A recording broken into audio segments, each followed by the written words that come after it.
ओम श्री सांब शिवाय नमः। श्री शिव महापुराण प्रथम खंड पूर्वार्ध सचित्र मूल संस्कृत श्लोक हिंदी व्याख्या सहित। नमस्कार।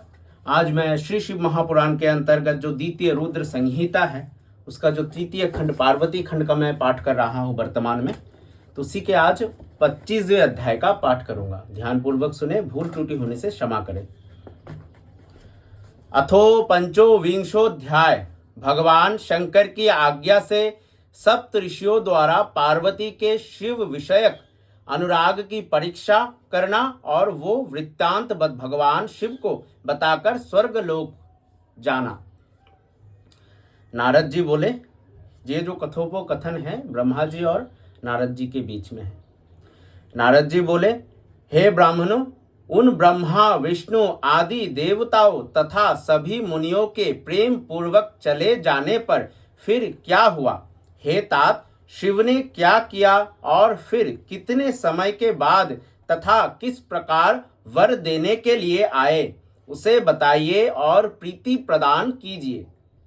ब्रह्मा जी बोले, उन ब्रह्मा आदि देवताओं के अपने अपने आश्रम को चले जाने पर पार्वती की तपस्या की परीक्षा करने के लिए शिवजी समाधिस्थ हो गए। उन्होंने अपने आत्मा से ही परमात्मा में परात्पर निरवग्रह आत्मस्थित ज्योति को धारण कर विचार किया। वस्तुतः वे शिव ही भगवान ईश्वर वृषभध्वज अविज्ञात गति जगत सृष्टा हर एवं परमेश्वर है। ब्रह्मा जी बोले, हे तात, उसी समय पार्वती ने भी महाघोर तपस्या प्रारंभ की। उस तप से शंकर भी अत्यंत विस्मित हो गए।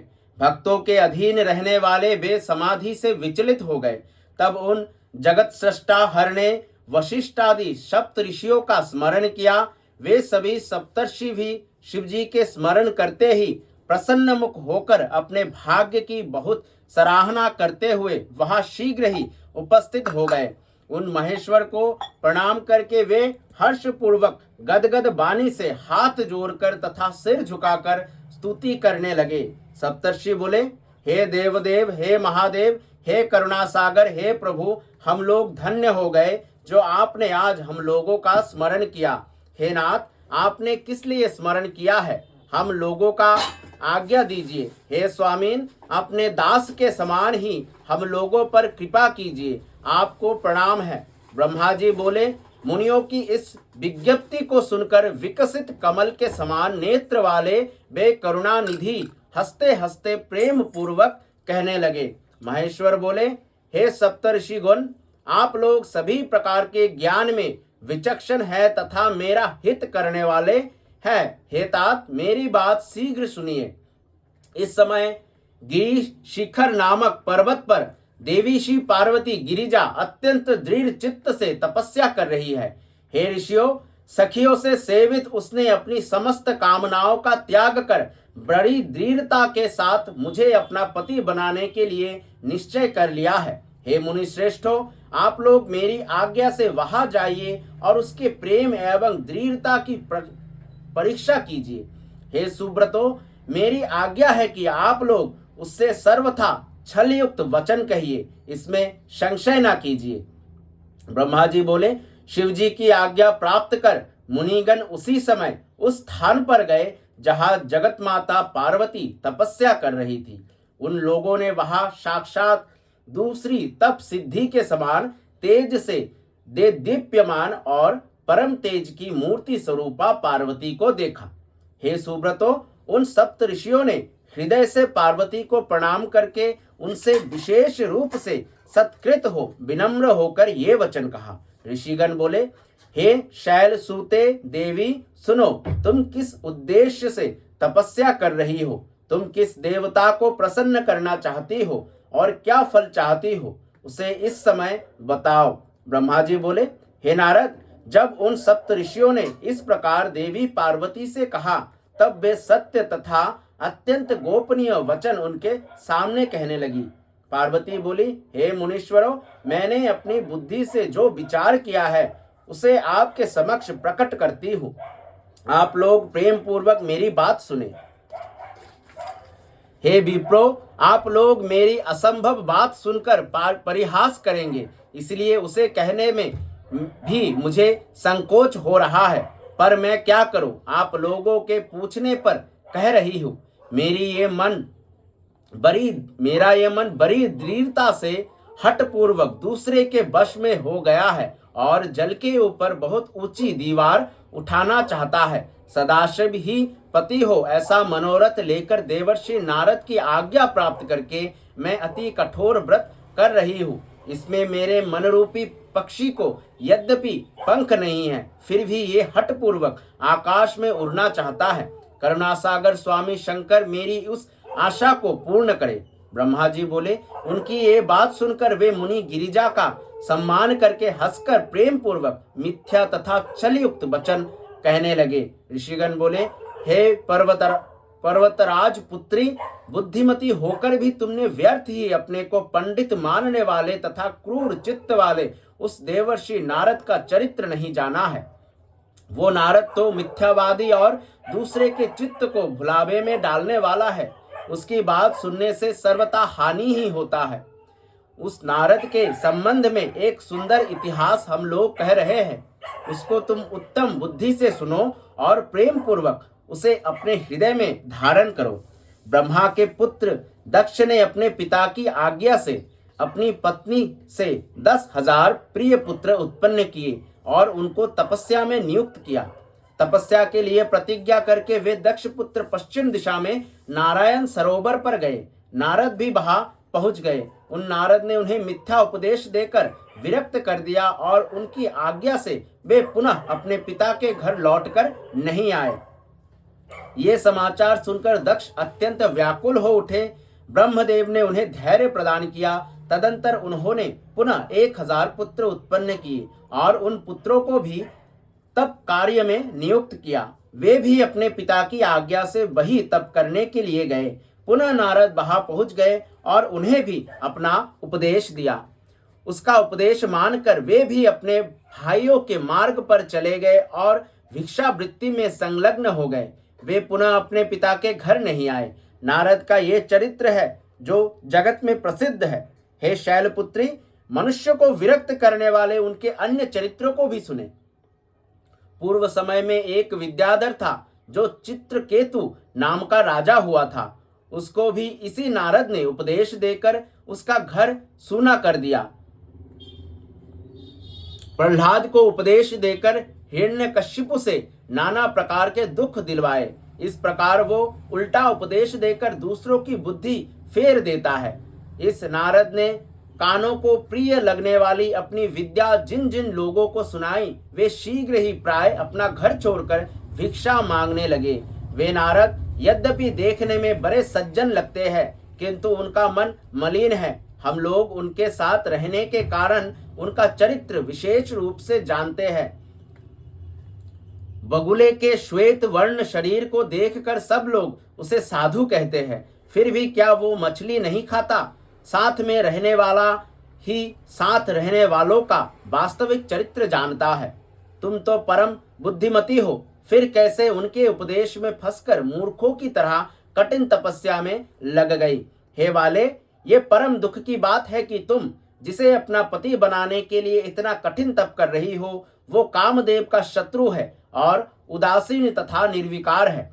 वो अमंगल वेश धारण करने वाला शिव निर्लज है। उसके घर का तथा कुल का आज तक किसी को पता नहीं है। वो कुवेशी, भूत एवं प्रेतादि का साथ करने वाला, त्रिशूल धारण करने वाला और नग्न रहने वाला है। उस धूर्त नारद ने अपनी माया से तुम्हारे ज्ञान को नष्ट करके बड़ी युक्ति से तुम्हें मोहित कर दिया और तुमसे तपस्या करवाई।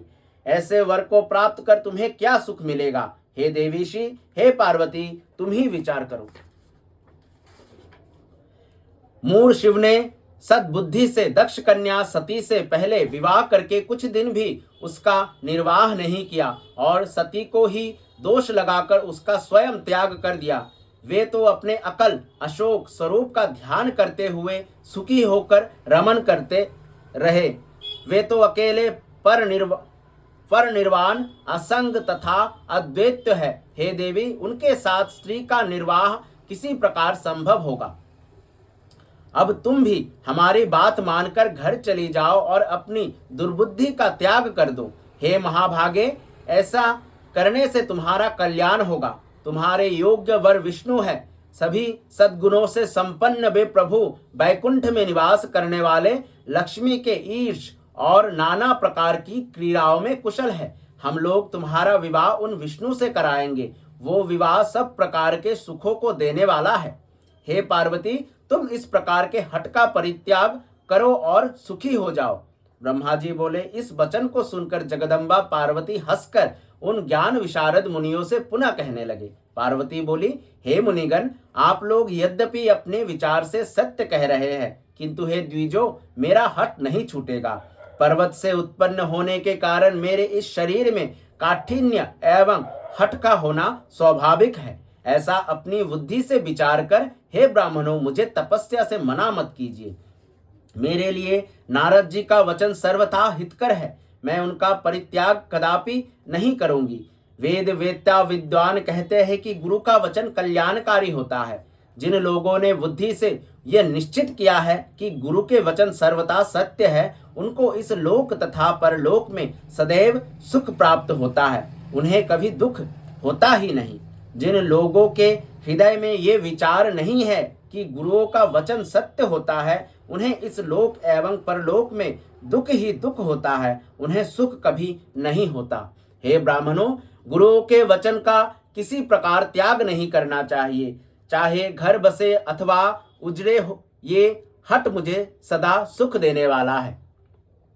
हे मुनि सत्तमो, आप लोगों ने जो वचन कहा है उस विषय में मैं संक्षेप में अपना विचार प्रकट करती हूँ। आप लोगों ने जो विष्णु की सर्वगुण संपन्न वैकुंठ में विहार करने वाला तथा सदाशिव को निर्गुण एवं निर्विकार कहा है, वो सत्य ही है। इसका कारण मैं आप लोगों को बताती हूँ। शिव परब्रह्म एवं विकार रहित है। वे भक्तों के लिए ही शरीर धारण करते हैं। वे प्रभु कभी भी सांसारिक प्रभुता दिखाने की इच्छा नहीं करते। अतः परमानंद शंभु अवधूत स्वरूप से परम हंसों की प्रिय गति धारण करते हैं। माया में लिप्त रहने वालों को ही भूषणादि में अभिरुचि होती है। ब्रह्म को किसी प्रकार की कोई अभिरुचि नहीं होती। वे सदाशिव प्रभु निर्गुण अज माया रहित अलक्ष्य गति एवं विराट है। हे द्विजो, धर्म जाति आदि के द्वारा ही शंभु का अनुग्रह नहीं होता है। मैं तो गुरु के अनुग्रह से ही शिव को तत्व पूर्वक जानती हूँ। हे ब्राह्मणों, यदि शंकर मेरे साथ विवाह नहीं करेंगे तो मैं सर्वथा अविवाहित रहूंगी। ये मैं सत्य सत्य कहती हूँ। चाहे सूर्य पश्चिम दिशा में उदय हो, सुमेरु चलायमान हो जाए, अग्नि शीतल हो जाए, पर्वत पर कमल खिलने लगे, किंतु मेरा हठ नहीं डिगेगा। ये मैं सत्य कहती हूँ। ब्रह्मा जी बोले। ये कहकर और उन मुनियों को प्रणाम करके वे पार्वती विकार रहित चित्त से शिवजी का स्मरण कर मौन हो गई। तदंतर ऋषियों ने भी पार्वती का यह निश्चय जानकर उनकी जय जयकार की और उन्हें उत्तम आशीर्वाद प्रदान किया। हे मुने, शिवा की परीक्षा करने वाले वे मुनिगण उन देवी को प्रणाम करके प्रसन्न चित्त होकर शीघ्र ही शिव स्थान को चले गए।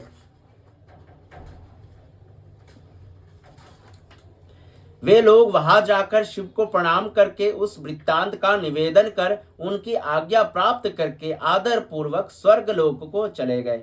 इस प्रकार श्री शिव महापुराण के अंतर्गत द्वितीय रुद्र संहिता के तृतीय पार्वती खंड में सप्त ऋषि कृत परीक्षा वर्णन नामक 25वां अध्याय पूर्ण हुआ।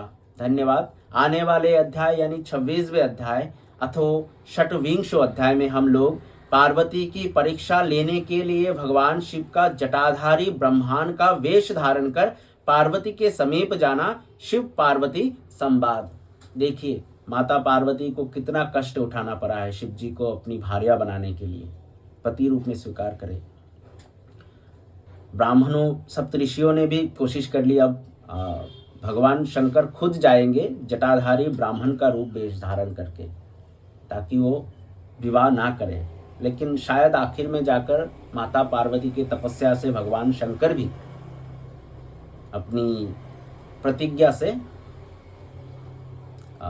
हट जाए। तब तक के लिए धन्यवाद। सांब सदाशिव सांब सदाशिव सांब सदाशिव सांब सदाशिव सांब सदाशिव हर शंभो।